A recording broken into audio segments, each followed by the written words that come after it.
नमस्कार दोस्तों, स्वागत है आपका सर्वोपरि एकेडमी लक्सर में। दोस्तों आज हम इस वीडियो में कुछ बिंदु वाले वर्णों पर बात करेंगे। क्या होते हैं बिंदु वाले वर्ण, कैसे इनका उपयोग होता है और कैसे ये बिंदु वाले वर्ण कंफ्यूजन क्रिएट करते हैं। जानते हैं दोस्तों पहले बिंदु वाले वर्णों के बारे में। जैसे यहाँ पर एक शब्द लिखा गया है रुड़की। इस रुड़की को इंग्लिश में कैसे सही लिखा जाएगा? रुड़की ये सही होगा या फिर रुड़की ये सही लिखा जाएगा? यहाँ पर दोस्तों ये जो बिंदु वाला वर्ण है इसको आर लिखना सही होगा या फिर इस बिंदु वाले वर्ण को डी लिखना सही होगा। इसके बाद ये जो बिना बिंदु वाले और बिंदु वाले वर्ण होते हैं इनमें क्या अंतर होता है?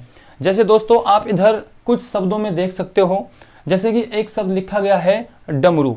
अब इसमें डमरू में ड के नीचे कोई बिंदु नहीं आया है और यहाँ पर जो सड़क लिखा गया है उसके नीचे एक बिंदु आया है। ऐसे ही अगला शब्द पंडित में कोई बिंदु नहीं आया है ड के नीचे, और यहाँ पर ढोल शब्द में भी नहीं कोई बिंदु, और यहाँ पर पढ़ाई शब्द में बिंदु क्यों आया है। आज हम इन्हीं सभी वर्णों पर बात करेंगे और जानेंगे इनके क्या नियम हैं और ये बिंदु वाले वर्ण कितने होते हैं, कितने इनके प्रकार हैं और क्या इनके नियम होते हैं। आइए दोस्तों करते हैं वीडियो स्टार्ट, जानते हैं बिंदु वाले वर्णों के बारे में। दोस्तों बिंदु वाले व्यंजनों को उत्क्षिप्त व्यंजन कहा जाता है।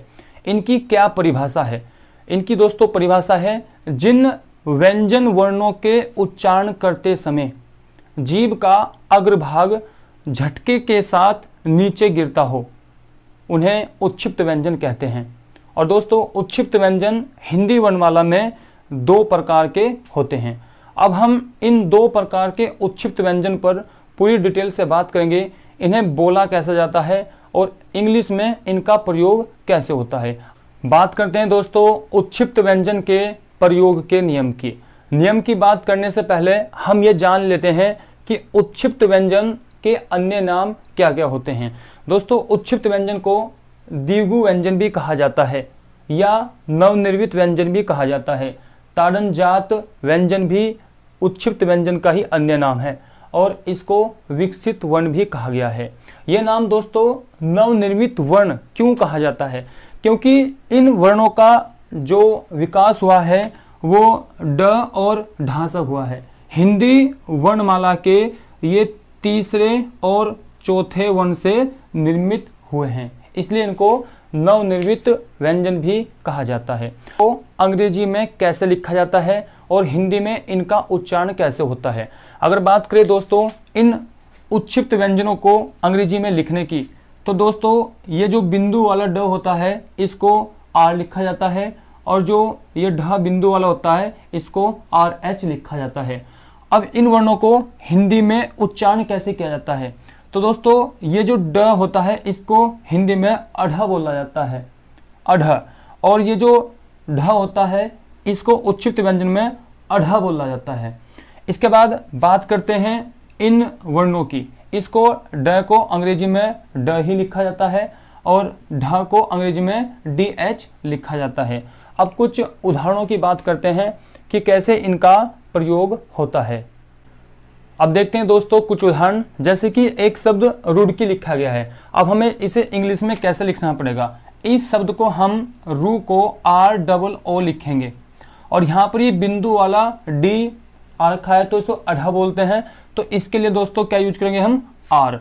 यहाँ पर आर आ जाएगा और के लिए के यूज करेंगे और इसके लिए दो ई लगा देंगे। तो दोस्तों ये हो जाएगा रुड़की। इसके बाद जैसे कि एक शब्द दिया है अलीगढ़, तो अलीगढ़ को कैसे लिखा जाएगा? इसमें आ के लिए ए का यूज होगा, ली के लिए एल आई का यूज होगा और जो यहाँ पर ग आया है इसके लिए जी ए का यूज होगा। बाद का वर्ण अढ़ा है दोस्तों, इस अढ़े के लिए हम क्या यूज करेंगे? R H. तो यहाँ पे क्या लिखेंगे? R H. तो दोस्तों अलीगढ़ की स्पेलिंग कुछ इस तरीके से लिखी जाएगी। अब हम इन उत्क्षिप्त व्यंजनों के कुछ नियम जानते हैं कि किन वर्णों के नीचे बिंदु आती है और किन वर्णों के नीचे बिंदु नहीं आती। आइए दोस्तों इन वर्णों के प्रयोग के नियम देखते हैं, कब इनके नीचे बिंदु आता है और कब बिंदु नहीं आता। जैसे कि दोस्तों बताया गया है बिंदु कब नहीं आता? जब शब्दों की शुरुआत इन वर्णों से होती है तो दोस्तों बिंदु नहीं आता। जैसे एग्जाम्पल में बताया गया है, जैसे कि यहाँ पर डमरू ड से स्टार्ट हुआ है तो बिंदु नहीं आया, यहाँ पर ढोलक ढ से स्टार्ट हुआ है तो बिंदु नहीं आया, और यहाँ पर डलिया ड से स्टार्ट हुआ है तो बिंदु नहीं आया। सेकंड नियम में बताया गया है, इनसे पहले आधा वर्ण आ जाता है तो भी बिंदु नहीं आता। जैसे कि उदाहरण दिया गया है, यहाँ पर अड्डा लिखा गया है तो यहाँ पर ड में बिंदु नहीं है क्योंकि इससे पहले आधा वर्ण है। ऐसे ही खंड और ऐसे ही मंडल, ये थे दोस्तों जब बिंदु नहीं आता। और दोस्तों बिंदु कब आता है, इन दोनों नियमों को छोड़कर जितने भी शब्द लिखे जाएंगे और जिन शब्दों में इनका प्रयोग होगा उनमें बिंदु आएगा। जैसे कि इधर कुछ उदाहरण हमने लिखे हैं, जैसे कि पढ़ाई, यहाँ पर बिंदु आया है, लड़ाई, इसमें भी बिंदु है, इसके बाद सड़क, इसमें भी बिंदु का यूज हुआ है, और पेड़, इसमें भी बिंदु आया है। तो दोस्तों ये थे उत्क्षिप्त व्यंजनों के बारे में। वीडियो देखने के लिए धन्यवाद।